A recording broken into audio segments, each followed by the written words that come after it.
that, and we certainly are not. Right. That's a requirement from the federal government about individuals with specific charges. Yes. Right. Unfortunately.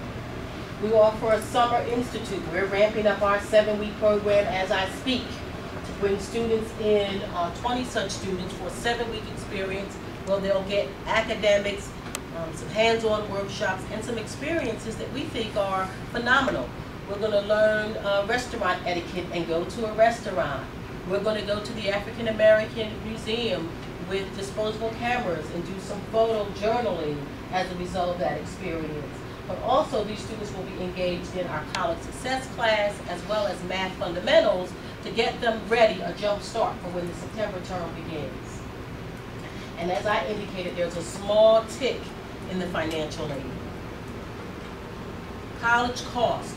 So I looked at what Rutgers is getting, and these are current. I know Rowan just had this week a 3% increase, so when you look at the Rowan numbers, realize that they just approved their board of directors a 3% increase in tuition costs. What you'll see for a commuter student, it's about $12,000 for Rutgers and Rowan, and about 20, 23, or 21, 22 for Rowan. But again, Rowan just went up, so let's call it $23,000 to be a full-time student who lives on campus with meals and board. The cost for Stockton, the application fee there was $50, and they're getting roughly the same dollars. So in terms of the four-year institutions where most students in this community speak of, they're comparable in cost. What will vary are the programs available to students and what their pleasure is about commuting or living on campus. Camden County College, we have no application fee. It's free. Our tuition costs really, really reasonable. So that students are able to be on campus as a commuter for about $3,000 a year with 12 credits. You know this already. Our president is absolutely aware of and passionate by the need to engage more people, young people in particular, around college. So, you know, he has a goal by 2020 to have the highest portion of college graduates in the world, right? And how does he propose to have this happen?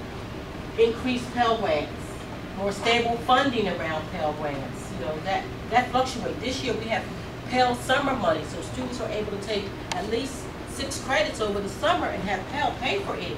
But you have to take 6. Like if you're taking 3 credits, it doesn't work for you. But we believe that this might be a challenge moving forward in terms of the president being able to get Congress to support such a program. And making pretty good investments in community colleges throughout the country, as well as supporting institutions that serve large minority populations. To expand the income-based repayments around student loans so that it's making sure that students can meet other obligations in addition to their need and requirement to repay those loans. So here's my hats off to Young Urban Leaders, because I believe that you all are a tremendous resource for our community, and you arrived just in time. There's lots of talk about, you know, education and what that may mean now and into the future. So having boots on the ground is going to be important with accurate, relevant information for students and parents. And it's absolutely important that you demonstrate what's needed. I need to see, just like Mr. Robinson needs to see, a new force that will commit themselves to what needs to happen for our community that isn't top down. We know what that does for people in our community. Ways to access the information for which I used to generate this presentation is all here. The one other thing I'd like to say to you is that as you move through the community with information about accessing higher education, that you might consider also ways in which we might increase voter education and registration. All right? Thanks very much. Dr. Hill, I have a question for you. Thank you. So a problem I know a lot of people are in is that they went to Camden County College before, let's say when they were 18, 19 years old. They had financial aid.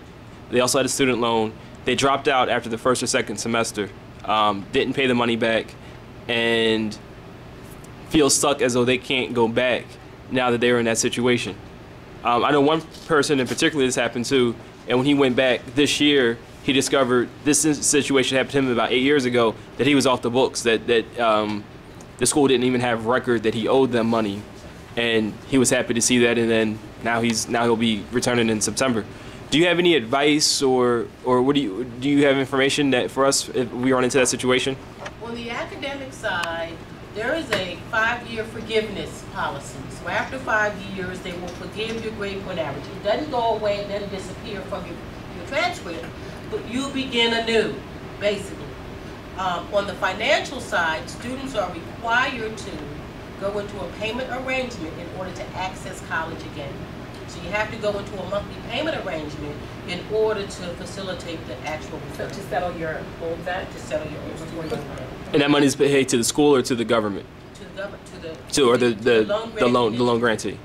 Absolutely. And I just want to note, and Dr. Hill or Demetrius, I don't know if you have anything to add, that because it's important that we tell people this, that a student loan is I'm pretty sure is the only loan or only thing on your credit report that you cannot eliminate.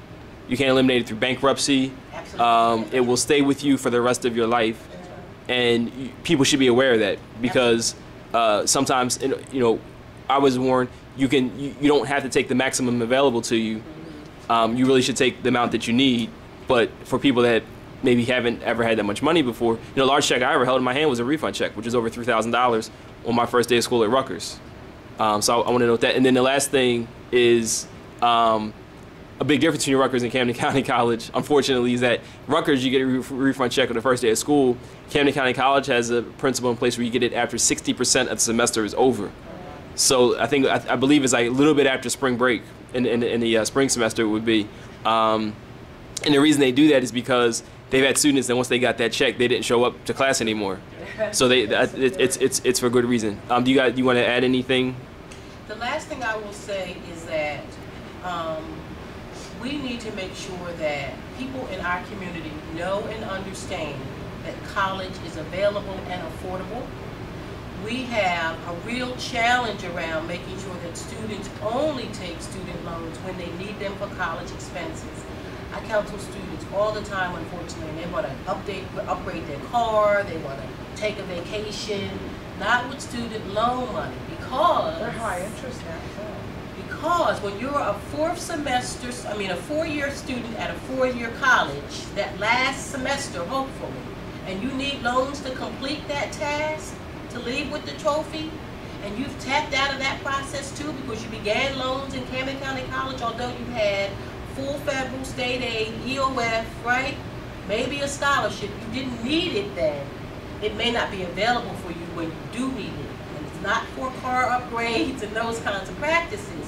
And trying to get students to understand that for the very reason you just identified, Sean, because they've never seen or had those type of dollars to use for anything, right? But to make sure that students know that college loans are for college expenses and not to be enticed by the rhetoric, because they're able to access those monies, but not again if they max out of what the loan eligibility includes for them over their college experience. Again, thank you.